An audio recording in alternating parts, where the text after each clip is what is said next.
Bien, vamos a tener esta lección que es bastante fuerte, bastante grande, y recordar lo que nuestra universidad plantea, la necesidad de una visión macro y una visión micro para tener realmente una buena perspectiva de realidad. ¿Quién es el ser humano? Es la pregunta fundamental. Entonces vamos a tener Se recuerdan que al inicio tuvimos la cuestión fe-ciencia. Ahí tuvimos como el primer acercamiento a la realidad del ser humano. Vamos a profundizar ahora ese conocimiento en un segundo acercamiento a la realidad humana. Entonces, como ya les he mencionado, hay un modelo que nos permite tener un buen acercamiento a lo real de la realidad, que es cuando consideramos la naturaleza de las cosas, la estructura y el dinamismo que las cosas tienen, ¿sí? Que las realidades tienen como tal. Entonces, esta lección requiere de mucha atención. Vamos a tener espacio en un foro para que ustedes tengan sus preguntas, ¿verdad? Porque este va a ser un tema bastante fuerte. Bien, y vamos a empezar. Es también decir, ¿verdad?, de que esta va a ser una visión científica, una perspectiva abiertamente científica, en la cual van a concurrir varias disciplinas. Por ejemplo, la biología, la fisiología que está ahí anotada, la sociología, la física molecular, la fisiología, la economía, ¿verdad? Entonces, vamos a tener una concurrencia de varias disciplinas. Bien, vamos a empezar entonces marcando lo primero de lo primero. Vamos a una visión micro. Tenemos el óvulo y tenemos el espermatozoide. Yo creo que ahí no hay más necesidad de más explicación. Aunque tenemos una carencia de una verdadera educación sexual en las escuelas, pero bueno, vamos a ir avanzando en este plan. El óvulo, como ustedes saben, parte de los ovarios, ¿sí? Se desprende del ovario, hace un viaje hasta las trompas de falopio, ¿sí? Ustedes ya en unas gráficas pueden buscar ese viaje. De ese desprendimiento, si el óvulo no es fecundado, pasa lo que pasa cada mes en las chicas, ¿verdad? Que viene su periodo menstrual. Ahora bien, ya del viaje del espermatozoide no les digo nada, ¿verdad? Ustedes ya saben. La cuestión es que cuando el óvulo y el espermatozoide se encuentran, porque ha habido una relación sexual, ¿verdad? El espermatozoide hace una reacción química con el óvulo. Esa reacción química que permite la penetración de uno o más espermatozoides es lo que genera ya el proceso, la reacción química. Y fíjense ustedes lo maravilloso, que la ciencia apenas hace 5 o 6 años acaba de verificar lo que ya antes los abuelos decían, bueno, la chispa de la vida, y que la Coca-Cola asume eso como eslogan, la Coca-Cola como la chispa de la vida. En el entendido de que si tomas Coca-Cola te inicia la vida, ¿verdad? Ahora bien, cuando el óvulo tiene esa reacción química, está ya visto en laboratorio, se genera un chispazo de luz. Y entonces dicen los científicos, ¿qué pasa? ¿Y por qué esta descarga de energía? ¿Y por qué este chispazo de luz? Y entonces entra la fisiología a ver cómo funcionan las cosas. Entonces caen en la cuenta que el óvulo está recubierto por muchos átomos de zinc, y por lo tanto con los componentes del espermatozoide, los componentes y la reacción química genera ese chispazo de luz. Entonces, cuando el óvulo es fecundado Y ahí hay un viaje compartido, ¿sí? Y es un viaje de una nueva realidad. Ya no solo es el espermatozoide y ni solo el óvulo, sino que ya es esa misma fusión química que acaba de ocurrir. Y entonces empieza el viaje de las trompas de falopio hasta que el óvulo se implanta en el útero, ¿verdad? En lo que la gente llama la matriz. Entonces, eso precisamente, ahí se empieza a gestar en las primeras horas, estamos hablando de 3, 4 horas, se empieza a gestar ya eso que llamamos plasma germinal. Yo creo que ustedes no lo han oído así, pero ya en ciencia, en lugar de hablar del proceso de división de células, ya hablamos de plasma germinal, porque es un caldo como tal, ¿verdad? Donde ya se va haciendo, digamos, la reacción de las cargas genéticas, tanto del varón como de la mujer. Entonces, ¿se dan cuenta ustedes? Eso que nace de una relación, eso que significa en términos físicos, químicos, un viaje compartido, se convierte en una tragedia cuando eso sucede por medio de una violación. Entonces la violación no solo es un delito, sino que es un pecado grave. Y además es como causar un terremoto en la persona agredida. Entonces nos quedamos en el plasma germinal. En el plasma germinal, ahí sí quiero que en ciencia seamos bien claros, ¿verdad? Ahí, dice la ciencia, ahí empieza la vida. ¿Sí? A veces la gente piensa desde las iglesias, con muchísima ignorancia, que la ciencia no tiene una posición y que la ciencia... No, es que, repito, lo que decíamos la vez pasada, no cualquier cosa es ciencia y no cualquier cosa es fe. ¿Sí? Entonces, con el plasma germinal, que se empieza a dar, digamos, entre las 6 y 8 horas, que empieza ya la reacción química a ser parte, ahí empieza la vida. Si ustedes se dan cuenta, las iglesias plantean que la vida empieza desde el momento de la concepción, pues la ciencia dice lo mismo. Lo que pasa es que la gente habla por pura ignorancia. La ciencia dice exactamente lo mismo. Todas esas tonteras que escuchamos en los medios, en las redes, en los políticos, son eso, tonteras, ¿verdad? La vida empieza ahí. Eso es lo que dice la ciencia. Tan es así que por eso, ahí sí que empieza la pseudociencia, se inventa la pastilla del día después. ¿Por qué? Porque la ciencia tiene claro que la vida empieza a las horas de la relación, a las horas de la fecundación, ¿verdad? Entonces, la pastilla del día después es precisamente porque la ciencia sabe que así se interrumpe un proceso de vida, ¿verdad? Vale. Entonces, eso creo yo del aborto, deberíamos tenerlo bien claro, ¿verdad? Digamos que no podemos jugar con manipulación ideológica. Así como las iglesias dicen, la ciencia dice, la vida empieza en este momento, ¿verdad? No es cierto que a las tantas semanas ya se puede considerar que esta es una vida. No, desde el preciso momento que empieza la reacción química y empieza a desglosarse el plasma germinal, ahí empieza la vida. Y eso no está en discusión. Otra cosa es cuando nos metemos a controversias. Por ejemplo, el tema del aborto en este país siempre se saca con fines electorales. Y sobre todo fines electorales de la derecha. No porque les importe la vida, no porque les interese la vida como tal. No, simplemente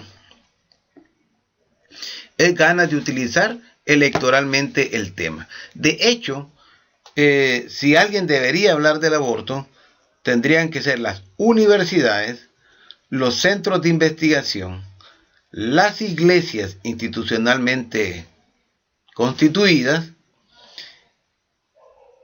los grupos de mujeres, ¿sí? Y el cuerpo médico. Porque ese es un tema bastante importante, bastante serio para dejarlo en las manos de los políticos. Y más con el tipo de políticos que nosotros tenemos. Ahora bien, ahí sí quiero ser bien exacto. En ese tema es diferente, por ejemplo, y los médicos y los sistemas de salud así lo abordan. El caso, por ejemplo, de una madre que corre grave riesgo su vida, ¿verdad? Si lleva a cabo un embarazo, entonces el médico, ¿qué es lo que hace? Le dice a la mujer, mire, usted si lleva a cabo este embarazo, lo más seguro que usted se va a morir. Llaman a la familia, platican y hacen lo que hay que hacer, ¿verdad? Eso es lo que se le llama el aborto terapéutico. ¿Por qué? ¿Y por qué no deberían de hablar de eso? Los políticos, sobre todo. Precisamente, si una madre tiene otros hijos, su familia, hay que privilegiar la vida de la madre, en primer lugar. Porque entonces, ¿quién va a criar a los otros hijos? Si no es lo mismo que los niños crezcan con papá y con mamá a que falte alguien. Y la mamá, que es tan fundamental, ¿verdad? Entonces, creo que ahí no hay que distinguir, no hay que confundir y poner en el mismo tapete a una mujer que corre riesgo su vida, a una chica que anda tecniqueando y que, bueno, sale embarazada por su propia irresponsabilidad, ¿sí? Porque usted ya sabe que A más B va a ser un embarazo, punto. Y hay tantos medios de evitar un embarazo que la ciencia médica ha puesto a disposición también, ¿verdad? Porque eso es bien importante. Además, el animal humano es el único animal que tiene relación sexual no solo con fines de procreación. En el animal humano, la sexualidad potencia la relación de la pareja, potencia el acercamiento, el conocimiento y la proyección hacia la construcción de la vida. Entonces, en eso no podemos chistar mucho, ¿verdad? Entonces, el plasma germinal, ahí hay una dominancia del orgánico, pero ya lo psíquico está presente. Es decir, aquí se rompe la cuestión dualista.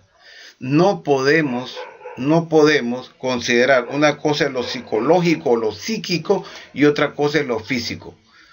Las dos son dimensiones de una misma realidad. Ya en el plasma germinal, la dominancia ahí es lo orgánico, ciertamente, pero lo psíquico está en actividad pasiva, dice la ciencia, ¿sí? Ya cuando crece la criatura, cuando ya son más grandes, la dominancia la va a tener la proyección psíquica de la persona, ¿verdad? El componente psíquico, pero sin desgajarse de la cuestión orgánica.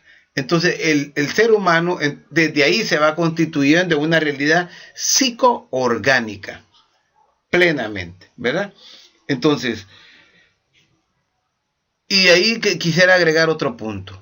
A diferencia de los animales, el ser humano no es ni la suma del papá más la suma de la mamá. No es la carga genética de la mamá y la carga genética del papá. Entonces, ¿qué es una mezcla de papá y mamá? No, es estrictamente otro individuo. Ya lo vamos a entender más adelante por qué, ¿verdad? El ser humano es estrictamente otro individuo, no es la suma del papá y la mamá, ¿verdad? Porque si no, a ver, qué feos seríamos también, o qué guapos, ¿verdad? Entonces, no es eso. Entonces, el inicio de la vida está ahí.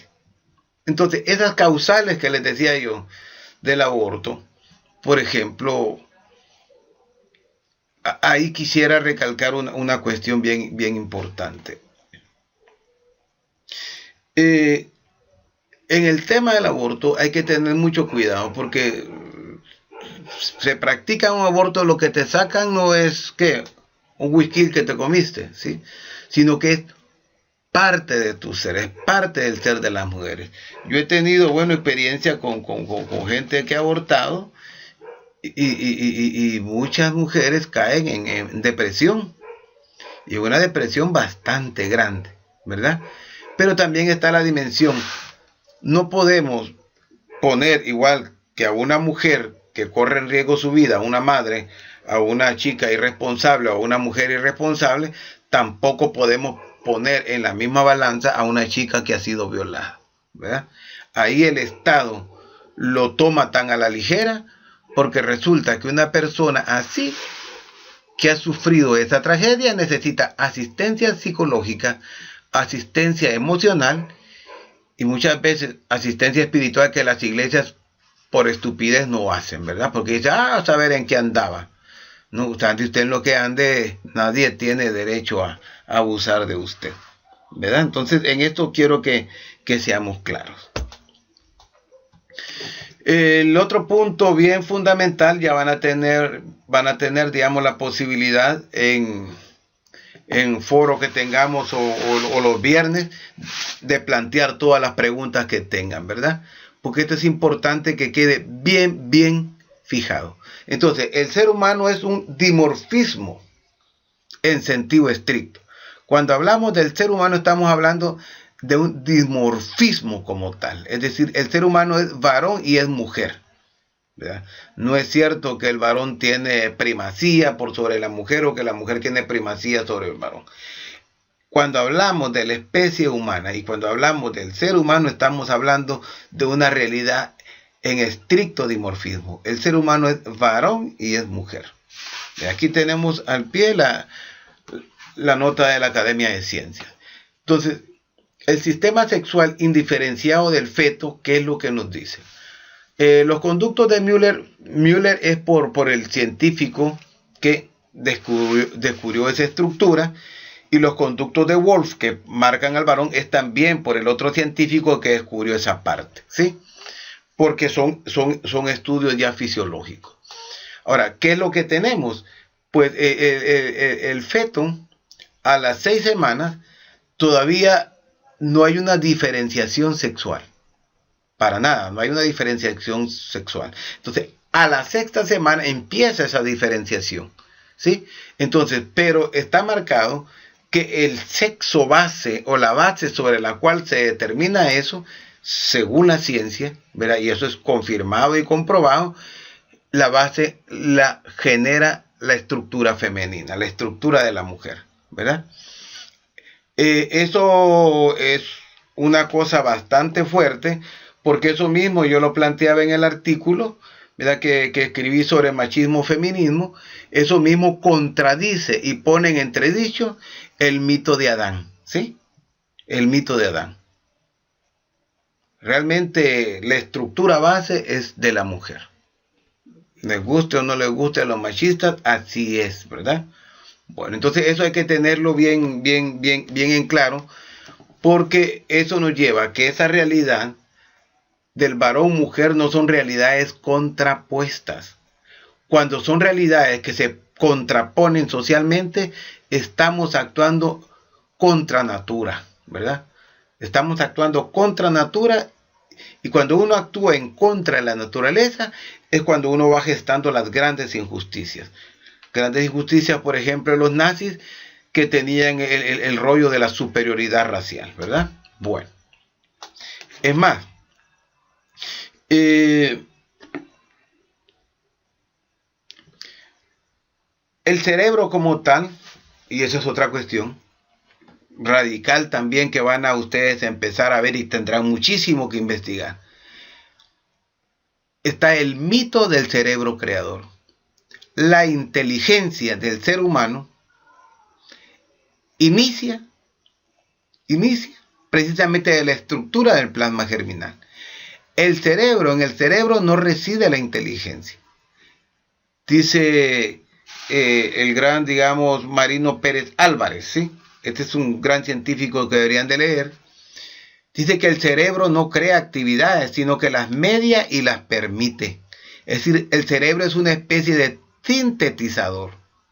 La inteligencia del ser humano, varón-mujer, reside en todo el ser humano. Si no, por ejemplo, los ciegos no aprenderían a leer, no habrían ciegos profesionales, ¿verdad? ¿Por qué? Porque es a través de la mano que expresan inteligencia. El cerebro solo es un sintetizador. Para, por ejemplo, terminar de desmontar los machismos extremos, el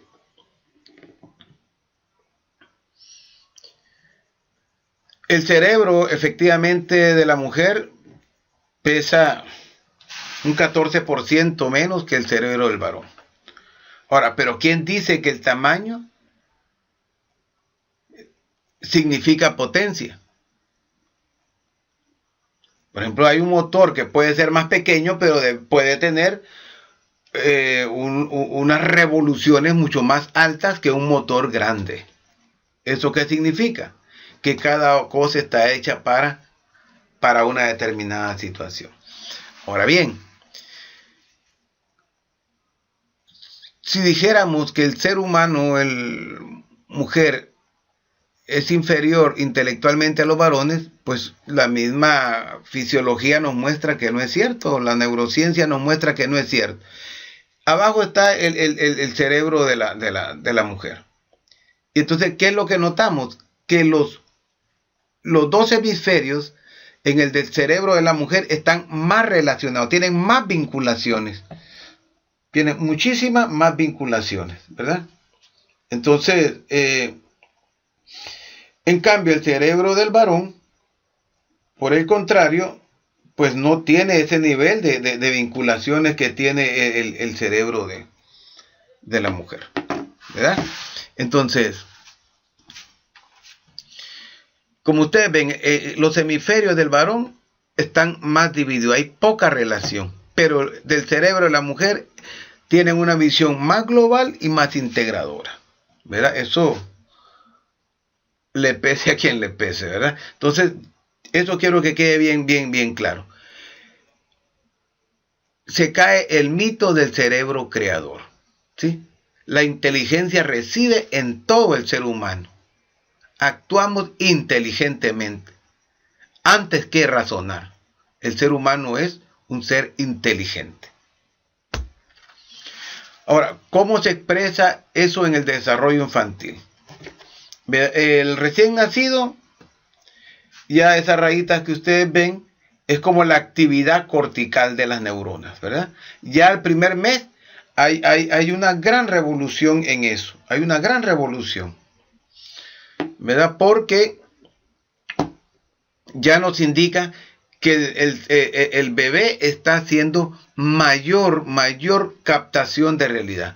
Y a los 9 meses, ustedes ven la diferencia, y a los 2, entre los 2 y los 4 años, entre los 2 y los 4 años,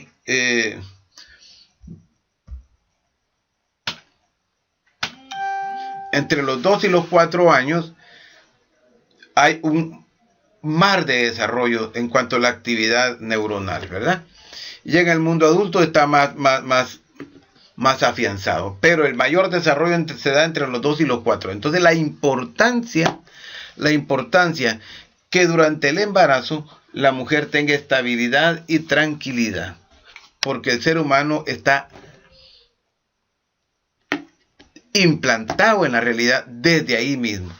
Incluso se recomienda que las mujeres cuando están embarazadas no usen ropa oscura, porque el bebé tiene la capacidad de captar el entorno, ¿verdad? Sino que usen ropa transparente y ropa que no oscurezca la realidad, porque captamos la realidad, eso está demostrado en ciencia, desde el vientre materno. Entonces, el hombre es estricta socorrencia. A diferencia del animal, que solo es transmisión genética, el ser humano, por lo que les decía, es transmisión y tradición. Lo que le llamamos como transmisión tradente. Es transmisión genética, pero es tradición. O sea que el ser humano es la suma de genética y realidad, ¿verdad? Entonces, el ser humano está abierto a la realidad aún desde el vientre materno. Es lo que la ciencia últimamente ha ido demostrando. Entonces, estamos en una intrínseca aversión a los demás. Estamos volcados a los demás. Los demás ya son parte de nuestra vida, incluso antes de nacer, ¿verdad?